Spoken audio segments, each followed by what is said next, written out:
semuanya, apa kabar? Sebelum kita masuk kepada pembahasan hari ini ya, sampaikan padaku ya teman-teman yang sedang menonton saya punya video ini, mendapatkan video ini dari mana? A, dari Facebook, B, dari apa ini? Dari TikTok, C, dari Instagram, dan D, dari beranda kalian ya, yang disarankan kepada kalian. Lalu pertanyaan berikutnya, apakah kamu menonton dari kota mana? Wih.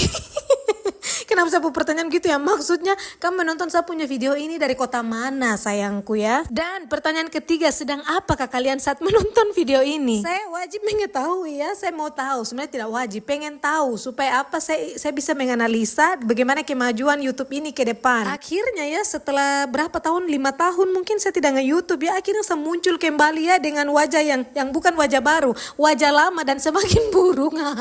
Sebagai pembuka ya, saya ingin mengucapkan selamat datang kepada kawan-kawanku semua yang bersedia menonton saya punya video yang akan sangat berlangsung sangat panjang ini. Video ini dibuat sangat panjang berdasarkan request yang lumayan ya, lumayan banyak orang memohon, bukan memohon ya, salah Jess, tidak begitu kata-katanya. Bukan memohon ya, maksudnya ini saya punya penonton ini dong minta, Mama Jefon bikin video lebih panjang lagi kah? Mama Jefon bikin video panjang kah supaya temani kita tidur, temani kita mencuci, temani kita bungkus ini es mambo kah, es barang apa itu, temani kita masak kah, temani kita ini buang air besar kah. Saya juga heran ya, apakah sapu muka ini kayak kloset ya sehingga digunakan untuk memperlancar BAB. Saya heran sekali. Baiklah, pada kesempatan kali ini tuh saya akan bercerita saya punya pengalaman hidup itu yang terjadi di antara tahun 2009 sampai dengan 2011 apa 2012 begitu. Jadi sebelum teman-teman tertawa dengan saya punya bahasa-bahasa dan istilah-istilah ini, saya punya pelanggan pertama itu sudah ada, yaitu siapa? Saya punya adik sendiri ya. Jadi saya ini kan berdua bersaudara, bukan maksudnya berempat bersaudara, cuma kami berdua saja perempuan ya. Nah yang perempuan ini saya punya adik, memang dia punya urutan itu urutan anak ya. Maksudnya urutan persaudaraan itu dia tepat di bawah saya. Jadi cewek-cewek, cowok-cowok, seperti itu kira-kira kita punya persaudaraan. Waktu itu di tahun 2009 tuh saya sekitar kelas 3 SMP. Lalu dia itu sekitar kelas 6 SD kalau saya tidak salah. Dan hampir tiap hari itu dia selalu menantikan saya punya cerita-cerita untuk dia jadikan apa? Bahan tertawaan. Karena dia waktu itu masih SD ya, dan SMP juga ya. Pokoknya ini berlangsung berapa tahun begitu. Jadi dia duluan pulang ya daripada saya. Saya punya kepulangan di rumah itu dia selalu nanti-nantikan. Pokoknya kalau saya sudah muncul, dia sudah tahu itu langsung cepat naik ke sini cerita. Saya bilang, "Toh sabar dulu, Bah. Saya minum air dulu, saya makan dulu, saya kencing dulu apa semua." Dia bilang, "Ya cepat ke sini baru cerita ya." Jadi satu kalau pokoknya sudah makan, sudah minum, sudah siap semuanya sudah, saya langsung hampir dia, saya bilang, "Kau mau cerita apa?" Baru dia tanggapan apa, dia bilang, "Sabar dulu, saya pi kencing dulu." Dia pi kencing begitu terus dia kembali, "Saya mau cerita tentang ini." Baru kamu tahu, cerita itu ya saya harus mengarang bebas dari topik yang dia kasih tahu. Misalnya dia suruh topik, "Tolong ceritakan tentang A, tentang B, tentang keadaan ini, tentang itu." Jadi saya tuh harus mengarang cerita. Saya harus membuat cerita lucu dari apa ini, dari judul yang dia kasih. Lalu saya kadang dia kasih juga hal-hal pentingnya apa yang harus ada terjadi di dalam, dan saya harus kembangkan untuk saya ceritakan, kasih sisi-sisi lucunya dan supaya dia ketawa. Kadang tuh belum saya mulai cerita ya, baru saya tarik nafas, baru mau cerita, bilang, "Sabar dulu, saya berak dulu ya." Karena pernah saya cerita begitu sudah pertengahan jalan. Baru dia bilang begini, "Saya berak celana."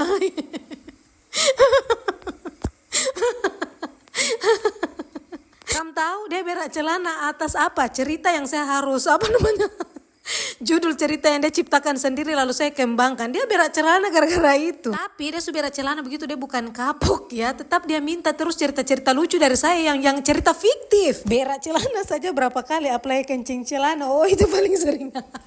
Hampir di setiap sesi pertemuan ya dia kencing celana. Saya tidak tahu ya apakah sebenarnya yang dia cari ini sensasi lucunya atau dia mau rasakan sensasi kencing dan berak di celana. Karena ulang-ulang terus seperti itu. Baru kamu tahu ya dia punya judul cerita itu bikin saya kayak berdosa begitu, karena saya terpaksa harus mengarang cerita sesuai dengan topik yang dia berikan. Orang yang tidak berdosa dan bersalah itu harus saya ceritakan namanya yang lucu-lucu. Karena apa? Karena keinginannya dia ini. Apakah kamu punya saudara juga begitu? Atau kamu mungkin kenal orang yang tingkahnya seperti saya punya adik ini? Dan kamu tahu tahu itu tuh terjadi bertahun-tahun loh. Dia senang sekali ya mendengar saya punya cerita fiktif. Dia tahu bahwa yang saya ceritakan tuh cerita fiktif, tapi tetap dia menanti saya punya cerita karangan dan dia harus ketawa-ketawa sampai dia guling-guling di lantai. Kalau pakai istilahnya orang Papua di sini itu namanya mob, menipu orang banyak, tapi ini menipu adik sendiri, berarti mas menipu adik sendiri. Sampai sekarang ya begitu, pokoknya kita kalau kumpul-kumpul tuh dia bagian ketawa saja, saya yang bagian vokalnya ya, saya yang menceritakan segala sesuatu, yang berkomentar, dia bagian ketawa hihihi. Lalu kalau kita punya saudara perempuan itu apa yang sering kamu alami? Perkelahian. Kalau saya tidak sama sekali, saya tidak bertengkar dan saya punya adik perempuan ini. Mengapa? Nah kita punya kesukaan dan lain sebagainya itu bertolak belakang. Misalnya contoh ya, dia misalnya suka warna pink ya, saya sukanya warna biru. Misalnya juga ya baju, saya lebih suka baju kemeja ya, dia lebih suka baju-baju yang blues begitu. Semuanya kita bertolak belakang ya, jadi hampir dipastikan kita itu jarang sekali yang namanya bertengkar. Kenapa demikian? Karena tidak ada yang kita mau perebutkan ya. Saya dengan saya punya kesukaan, dia dan dia punya kesukaan, jadi kita tidak ada tarik menarik. Apalagi kalau kumpul keluarga ya, biasa ada tante-tante tanya, dia lihat anak gadista sudah besar begitu ya di Makassar ya, terus dia tanya, tante itu anak tak berdua itu biasa bertengkar kan? Saya punya mama bilang tidak, bagaimana mau bertengkar, mereka saja beda jurusan. Jadi yang saya punya kawan bertengkar itu, saya punya adik bungsu ya, sulung versus bungsu, lalu saya punya adik perempuan, dia punya kawan bertengkar, ini kita punya adik yang nomor 3, jadi 1 dengan 4, 2 dengan 3. Lalu pernah ya ada satu kejadian, waktu itu kita lagi latihan kor di gereja, saya punya adik perempuan ini, terus lagi istirahat begini, akhirnya Tom pergi ke sudut-sudut, lalu kita dua asik cerita, baru dia bilang kok cerita dulu yang lucu-lucu. Bayangkan lagi latihan kor begini istirahat, saya harus cerita lagi lucu-lucu yang baru dia kasih spontan begitu, jadi saya harus pikir ide apa yang saya cerita ya. Kita dua asik tertawa, wah pokoknya berdua tertawa ya, sampai mama-mama dengan pokoknya tante-tante dan om-om yang latihan kor itu dong lihat kita, kamu kenapa, apa dong, sampai penasaran, kamu cerita apa, sini dulu cerita apa, bagi-bagi dulu cerita lucunya. Tapi kita sama sekali tidak kasih tahu ya cerita lucu itu, karena cerita itu hanya antara saya dan saya punya adik saja.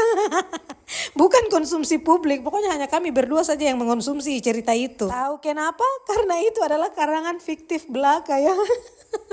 Takutnya saya bercerita kayak orang situ, baru orang tanggapi serius lalu dong sebarkan, matilah saya. Sudah ya, itu cerita pengantar ya, 6 menit pertama tuh ini pengantar, 6 menit di mana-mana itu pengantar, 1 menit saja. Tapi tidak apa-apa, toh ini kan saya punya channel ya, jadi sebebas-bebasnya, karena kamu kan sebenarnya hanya mau mendengar saya punya suara tuh. Jadi sebenarnya teman-teman, sejujurnya aku katakan kepadamu ya, kepada kalian saya mau bawa video ini tuh video hari Minggu ya, saya lupa tanggal berapa. Nah hari Minggu tuh saya bangun pagi, lalu saya lihat ini piring-piring banyak sekali yang habis dicuci, makanya langsung saya saya rapikan semua, kasih masuk ke dalam kitchen island, karena itu kita punya jam misa ya, jam berdoa di gereja itu jam 9:30, jadi masih banyak sekali waktu untuk saya untuk rapikan rumah, untuk beres-bereskan segala hal sesuatu dalam rumah ini. Masih bisa kasih makan Jevon, teman dia bermain, masih bisa menyapu, mengepel, pokoknya masih banyak lah kegiatan yang bisa kita lakukan. Apalagi kalau saya bangun pagi ya, pagi sekali jam 5 ke setengah 6 begitu, masih bisa ya dengan duduk manis di teras begitu, minum kopi pagi kah begitu, makan roti apa ya, bahkan begitu tuh paling senang sekali kalau bangun pagi kita bikinkan dong kopi. Tapi saya ini ya memang dasar istri pamalas. Bangun pagi tuh pas sudah dia punya kopi sendiri, sio kasihan pak, coba mari mam buat ulang itu kopi, kah buang kopi itu baru mam buat ulang ya. Yo kopi murah, jadi kamu punya harga kopi di sana berapa sih? Di sini tuh kita harga kopi 500 gram setengah kilo itu 63.000, ada juga toko yang jual 69.000. Ngomong-ngomong kopi begini, saya tiba-tiba ingat ya, saya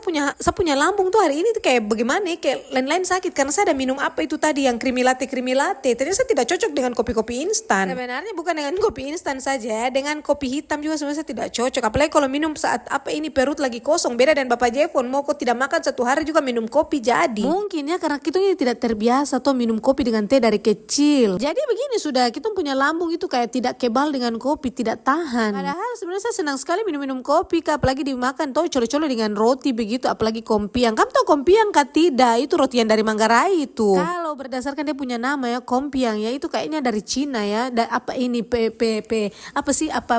Pelayar pendatang dari Cina ya, yang membawa roti itu ke Manggarai untuk apa? Untuk tentara pada saat berburu, bukan berburu, Memang tentara, maksudnya tentara saat di medan perang ya, supaya tidak gampang kelaparan, jadi dibikinlah itu roti yang padat. Nah mungkin itu yang diadaptasi menjadi kompiang yang di Manggarai ya kayaknya, karena saya pernah baca begitu deh. Pokoknya yang orang-orang Manggarai, koreksi kalau memang saya salah ya, walaupun saya juga orang Manggarai tapi saya tidak begitu tahu banyak ya tentang asal usul ini barang, karena saya itu baca ini lama sekali ini informasi ini ya. Kompiang itu Tuhan ya, biar berapa banyak juga saya akan makan. Taruh dia punya daging burger di tengah, Tuhan enak sekali kak, bikin dia kayak burger begitu tuh. Apalagi ya kalau misalnya kompiang ini kan kita bawa jauh dari Manggarai sampai di Bintuni sini, baru kita kasih panas ulang, jangan goreng karena nanti dia minyak, dikasih panas di air fryer saja. Itu tuh macam dia baru keluar dari oven kak, terlalu enak sekali, masih garing-garing bagaimana begitu. Wih, sayangnya ya roti ini tuh tidak bisa bertahan lama di perjalanan.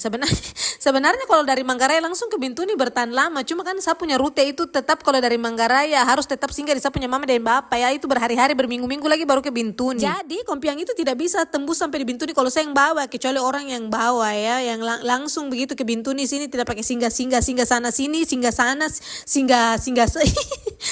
apa sini, pokoknya begitu sudah. Lalu ya saya ini mau menjawab pertanyaan yang banyak sekali, tiap saya live selalu dipertanyakan, kakak orang mana kak, kakak asli Papua, kakak orang Toraja, kakak orang mana, kakak dari mana, kakak dari Jonggol.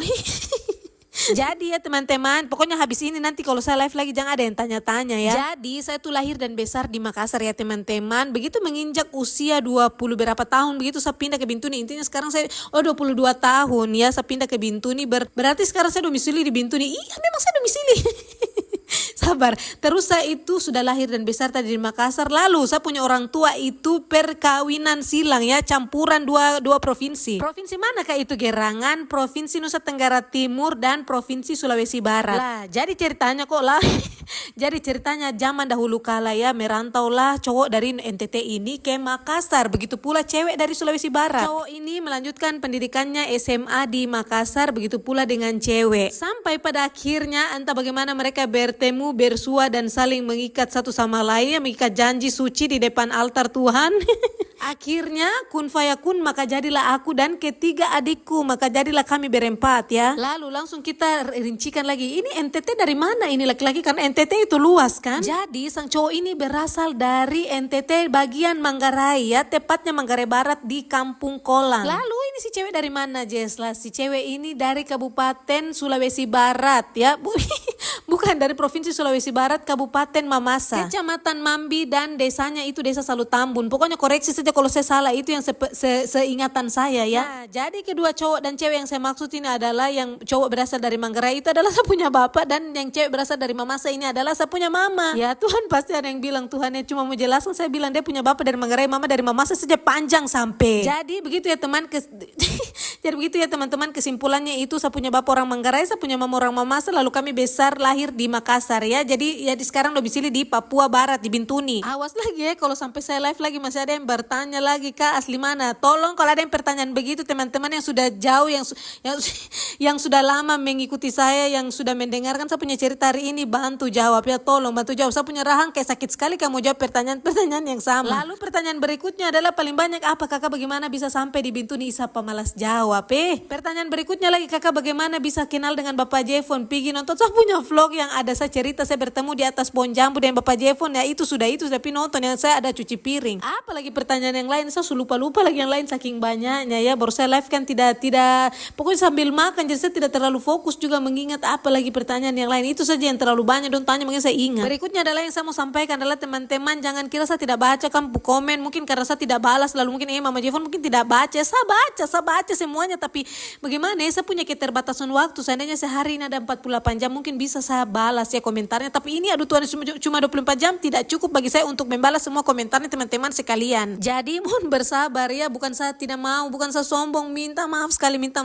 Nanti kamu berada di saya punya posisi nanti baru tahu ya seperti apa membalas di beberapa platform begini, dan harus membalas satu persatu. Dan selanjutnya saya mau sampaikan juga terima kasih banyak untuk teman-teman sekalian yang sudah setia menonton saya punya video ya. Padahal saya punya video ini isinya kayak tidak ada pembahasan penting di dalam. Saya juga tidak mengerti sebenarnya menariknya di mana video ini ya, karena pembahasannya tuh ngalor ngidul. Coba perhatikan ya, dari menit pertama sampai dengan ini tuh sudah beda-beda pembahasan, tidak tahu seberapa topik. Lalu ada lagi yang bilang tidak apa-apa Mama Jefon, semakin random semakin tuh nonton.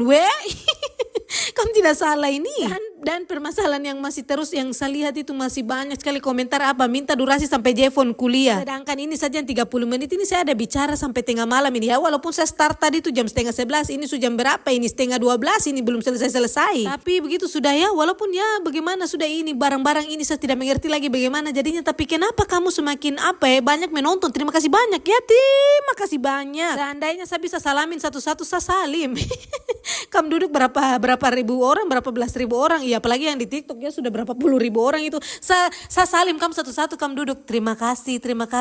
Lalu di VT apa itu ya yang dari tadi kah atau kapan yang saya upload itu ada yang minta Mama Jevon coba bahas dulu 10.000 di tangan istri yang tepat. Seandainya ya Bapak Jevon kasih saya 10.000 dalam satu hari. Jadi saya ini ceritanya istri yang tepat mengelola 10.000. Saya beli galon sayang. Galon di sini tuh harganya 10.000 baru saya kasih minum kok dari pagi sampai malam biar kok jadi sapi gelonggongan sudah mau. Di Jawa saja sana ya yang barang-barang tuh serba murah. 10.000 tuh kok mau dapat apa? Apalagi di Papua sini uang 100.000 tuh rasanya 10.000. Satu kadang belanjain Jevon tuh jajanin Jevon mungkin 50.000 sehari, 20.000, kadang 30.000. Kadang saya bilang gini, Tuhan saya dulu jajan ini 2.000, kadang 500 rupiah saja satu hari. Tapi Jevon ini luar biasa sekali. Apa kamu punya anak-anak juga begitu kah? Karena di sini tuh uang paling kecil ya untuk anak-anak pegang itu berapa? 5.000 sayang. Kadang tuh Jevon tuh lebih dari 50.000 karena apa? Belum dia punya mainan ya. Mainannya tuh sebentar berapa? Minta Kinder Joy itu 25.000 loh kayaknya kalau saya tidak salah ingat. Habis itu nanti minta balon udara, habis itu nanti minta mobil-mobil, habis itu belum lagi dia punya susu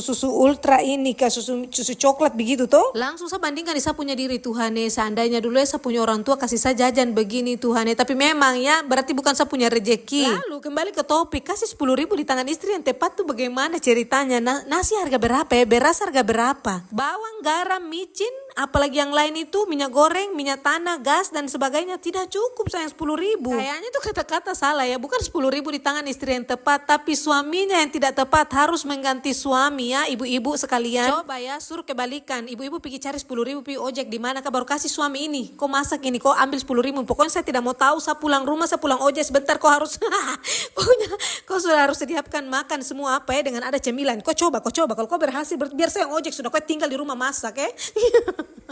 Kenapa saya jadi emosi ya? Rasanya tuh kayak tidak masuk akal saya 10.000 satu hari. Bagaimana menjelaskannya ya?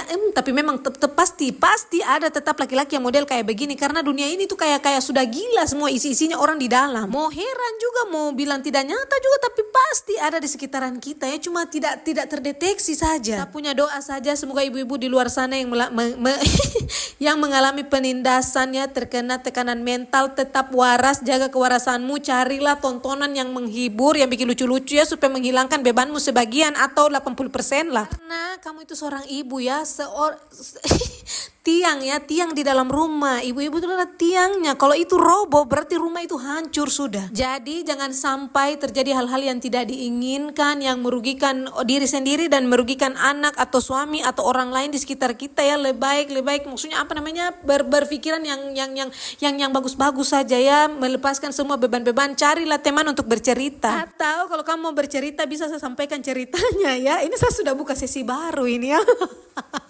Minta maaf sebelumnya misalnya kamu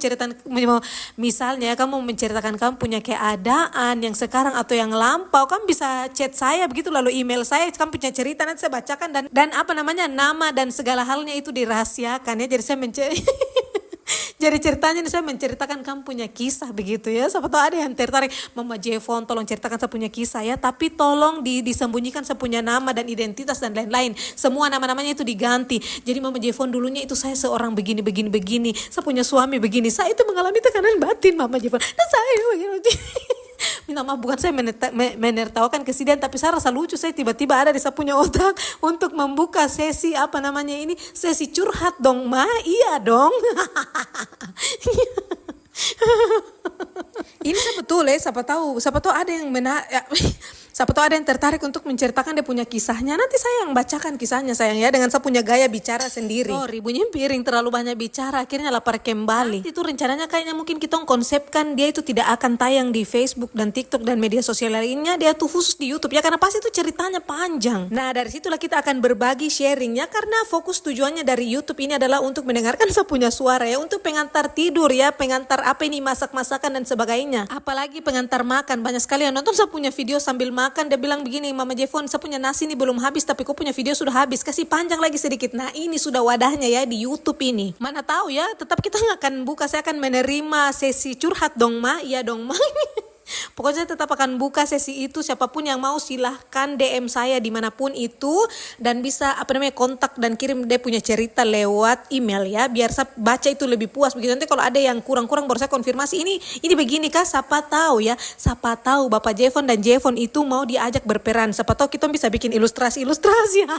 Ilustrasi begitu tuh, kayak kan punya cerita saya saya reka adegan ulang ya, saya dengan Bapak Jevon jadi modelnya dengan Jevon. Saya bayangkan yang semacam mau hancur kah? Atau mungkin ya saya bikin itu dalam bentuk dialog, atau saya seperti bercerita misalnya begini, pada waktu itu tuh Mama Jevon tuh saya ini kan lagi sakit sekali habis melahirkan, lalu saya punya suami ini tuh kayak dia tidak peduli dan dia suruh saya untuk tetap bekerja dan untuk tetap menjaga warung, sementara saya punya suami itu tetap ongkang kaki dalam rumah, baru dia tidak mau kerja kah Mama Jevon? Minta maaf kalau ada yang ceritanya begini, tapi ini saya punya karangan yang detik ini saja ya, jangan tersinggung, minta maaf. Baru tahu hasil penjualan itu dia pakai lagi untuk main judi dengan miras. Mama Jevon, perempuan mana yang tidak sakit hati? Saya sakit sekali tapi mau bertahan, mau mencerai bagaimana, tapi ini karena anak sudah ada jadi harus bertahan. Jadi walaupun itu kisahnya ya, ceritanya itu dalam bentuk kamu punya dialog sehari-hari, dialek mungkin bahasa apa begitu, nanti saya akan tetap translate sesuai dengan saya punya gaya bicara, gaya bahasa sehari-hari di sini ya. Nah saya tuh pernah baca di mana ya, kayak kita misalnya punya masalah ya, lalu kita ceritakan ke orang itu, berarti kita membagi kita punya beban yang dari tadinya itu 100%, mungkin berapa persen ke orang itu ya, jadinya kita itu tampung sisa sedikit. Lalu kemudian misalnya cerita itu lagi, beban itu lagi kita salurkan ke bentuk dalam bentuk tulisan ya, itu berarti kita pangkas lagi dia sekitar mungkin 10%, 20%, ditambah lagi ya curhat kepada yang di atas, kepada Sang Pencipta. Oh itu akan mengurangi seluruhnya ya teman-teman. Pentingnya itu untuk membagikan kita punya cerita, jangan ditelan sendiri, apalagi itu cerita masalah. Kalau cerita baik-baik tidak apa-apa, simpan, tutup rapat-rapat. Yang namanya masalah itu tidak ya, sebenarnya masalah juga itu harus ditutup rapat-rapat, tapi jangan kamu pendam sendiri, nanti kamu yang sakit sayang. Makanya itu solusi yang terbaik adalah menceritakannya. Siapa tahu kamu bisa kirim ke saya, lalu nanti di nama dan disamarkan, kamu kirim juga pakai data identitas palsu juga ya, tidak apa-apa. Mungkin ya tidak hanya mama-mama, mungkin ada adik-adik yang trauma tidak mau menikah karena apa? Mungkin karena pengalaman yang sebelumnya dengan laki-laki lainnya, mungkin ditinggal nikah atau atau diselingkuhin dan sebagainya, akhirnya trauma tidak mau menikah. Tolong teman-teman semua ya, kakak-kakak, adik-adik, abang-abang, om-om, tante semua, kalau dengar ini, apakah kalian setuju juga? Atau mungkin ada salah satu nanti yang akan jadi peserta pertama ya dari sesi curhat dong Ma. Atau mungkin kasih saya saran kah seperti apa nanti ke depannya, atau mungkin ya teman-teman dari video pertama YouTube ini, apakah yang teman-teman harapkan? Maksudnya video yang seperti apa, ataukah voice over yang seperti apa, ataukah mau bentuk cerita, ataukah sama seperti saya punya vlog sehari-hari ya, terserah teman-teman. Coba komen di bawah biar saya lihat ya, karena saran dan masukan dari teman-teman itu sangat saya pertimbangkan dan saya diskusikan bersama Bapak Jevon. Bagaimana kalau begini Bapak Jevon, nanti Bapak Jevon yang kasih pertimbangan-pertimbangan ke saya, tapi jangan memberikan saran untuk menambah jam tayang, jangan menambah durasi. Ada tadi yang sampaikan di live, Kak bikin ini video di YouTube 8 kali seminggu, Masya Allah, astagfirullah, apa yang saya harus bilang ini? Cinta-cintaku semua ya, saya ini pekerjaan ini bukan hanya konten semata ya, saya harus jadi ibu rumah tangga juga, jadi pekerja kantoran juga ya, walaupun pasti ada yang komentar nanti ya, itu kan resiko harus mendengarkan netizen. Iya ya, tidak semua harus didengarkan, kadang ada yang harus kita pertimbangkan, mana yang kita ikuti dan tidak. Tapi alhamdulillah ya, selama saya berkonten itu belum ada manusia-manusia yang manusia yang otaknya miring datang komen takar ruang ya, belum ada. Puji Tuhan semuanya itu komentarnya baik, positif. Makanya tuh saya sayang kamu semua, baik yang di TikTok baik yang di TikTok, Facebook maupun YouTube ya, saya sayang kamu semua. Tunggu aku follow dulu Kak, sayang. Saya mau tanya dulu, masih ada yang bertahan di menit ke-23 ini? Apakah kamu masih bertahan menonton? Sampaikan padaku bagaimana perasaan kalian saat ini. Semoga masih baik-baik saja ya, semoga masih betah. Minta maaf kalau sudah mulai membosankan. Jangan sampai ada yang tertidur lagi ya. Kayak beberapa hari tuh saya live kali lalu, saya bilang kenapa orang ini banyak menonton tapi orang-orang ini saja yang komen. Ternyata muncul satu, minta maaf Mama Jevon saya ketiduran, ini ada bangun lagi. Kayaknya kalau kamu nonton saya punya video harus ini deh, siapkan itu tuh penjepit yang penjepit pakaian, di tali pakaiannya jepit kelopak mata ke alis. supaya kamu mata menyala jangan tertutup. Tidak bisa juga saya bilang begitu ya, karena kami yang request juga ini video panjang-panjang untuk apa? Untuk pengantar tidur. Saya heran kenapa kamu tidak mau mendengarkan video air yang di bambu-bambu kayak yang di apa ini yang jatuh-jatuh di kolam situ kak? Kenapa tidak dengar itu saja? Kenapa harus menonton saya punya video, harus mendengarkan saya punya suara? Katanya dong bilang ini saya punya suara mengandung obat tidur. Lalu dong tanya lagi Mama Jevon, pernah coba kah dengan Mama Jevon punya video lalu ketiduran kah tidak? Saya jawab saya tidak coba. Mengapa? Karena saya bosan dan saya punya suara sendiri. Bagaimana tidak ya? Tiap edit video itu pasti saya dengarkan. Tiap saya berbicara satu kalimat atau satu tarikan nafas itu saya dengarkan ulang. Lalu nanti sebentar kalau sudah diekspor saya dengarkan ulang lagi dari awal sampai akhir. Tapi tidak ada tuh nampak saya ngantuk dan apa ini ketiduran nonton saya punya video sendiri. Jadi tanpa dites juga ya saya sudah merasa sudah tahu lah bahwa saya tidak bisa tidur oleh saya punya suara sendiri ya. Harus mungkin suara orang karena bosan tuh. Coba saya tanya teman-teman, ada kayak yang bisa tidur dengar suaranya sendiri? Coba teman-teman rekam. Coba rekam kayak saya begini baru teman-teman bicara dan dengarkan. Apakah teman-teman mau dengarkan? Kayaknya tuh kayak kita jarang-jarang mau dengarkan kita punya suara ya, kayak rasa bagaimana, kecuali mungkin ya Daber terus penyiar radio itu memang dong punya suara kelas punya. Dong suara itu kelas-kelas kakap semua dong suara ini Tuhan kelas teri yang kering lagi. Sabar dulu ya, saya sampai lupa menjelaskan apa sudah yang terjadi dalam video ini. Jadi teman-teman, tadi itu setelah saya beres-bereskan lalu saya ke gereja. Setelah gereja saya sampai di rumah ini ternyata saya kelaparan. Akhirnya sudah saya ambil saya punya jajanan ini, ada saya punya ubi jalar yang saya kasih coklat di dalamnya. Lalu saya tambahkan juga tepung panir di luarnya lalu saya goreng. Setelah itu ton 3 menikmati bersama di ruang tamu karena cuaca hari itu tuh panas sekali, ternyata kayaknya itu malamnya hujan deh. Saya lihat tuh punya formasi dulu di kursi begini Jevon nih kayak anak-anak yang datang mau mengamen ya, baru kita dua lagi pacaran gitu di tembok sorong di tembok Berlin. Saya ingat dulu waktu zaman pacaran dan Bapak Jevon tuh tiap saya jalan dinas ke Sorong Tompi makan gorengan di tembok Berlin sana ya, habis itu makan ikan bakar, habis itu pergi belanja di mall keliling-keliling, pokoknya wisata kuliner ya. Saya ke Sorong itu kuncer sekaligus wisata kuliner. Waktu itu ya masih malu-malu kucing shy cat. Sekarang oh Tuhan sudah jadi macan betina yang habis melahirkan begitu tuh galak ganas. Ini tuh saya bilang, saya bukan larang Bapak Jevon makan ya, tapi saya tanya, kok sudah cuci tangan ke belum? Karena tadi tuh saya lihat dia ada garuk-garuk, jadi saya pastikan dulu.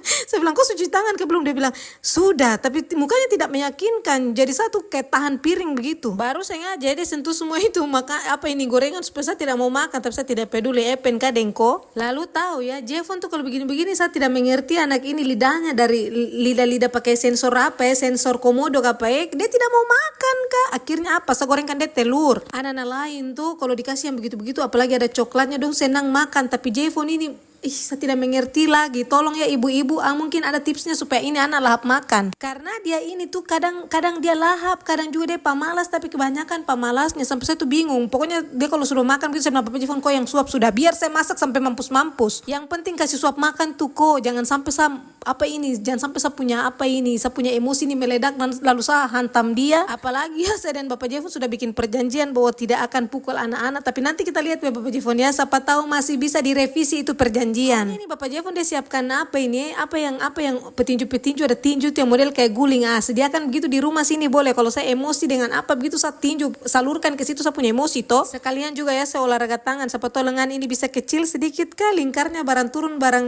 setengah senti 1 senti gitu kah. Jadi begitu ya teman-teman, ini saya mau cerita apa lagi, ini sudah 27 menit dan ini sudah jam 1:30 malam. Saya salah ya, harusnya tadi saya mulai itu sore-sore hari. Ini saya pergi live lagi dulu, akhirnya saya mulai itu terlambat dan ini sudah tengah malam, saya ngantuk sekali, saya bingung lagi mau bicara apa. Tolong kasih saya tema. Oh iya, saya ingat salah satu permintaan yang paling banyak juga dari teman-teman sekalian yaitu home tour. Pasti nanti tetap akan saya home tour, pasti akan saya home tour, tapi ada tapinya ya. Dengarkan dulu term and conditionnya, TNC-nya, syarat dan ketentuannya.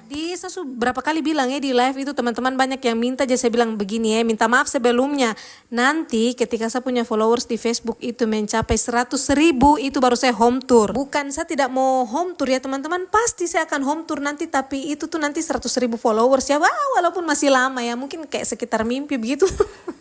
Tapi tetap nanti akan saya bikin dan itu sebagai kayak perayaan begitu 100.000 followers ya, home tour ya. Teman-teman ingat dan catat, lalu nanti tagi saya. Kalau saya punya followers Facebook itu 100.000, tagi bilang, "Weh Mama Jevon, kau punya itu tuh hari janji tuh 100.000 pengikut itu kau harus ini kau harus home tour." Lalu saya mau sampaikan juga permintaan maaf kepada teman-teman yang nonton saya punya video ini kalau footage-nya atau videonya atau gambar-gambarnya itu kurang sekali ya. Karena fokusnya ini video di YouTube itu adalah sebenarnya dia punya suara ya, gambar hanya sebagai pemanis.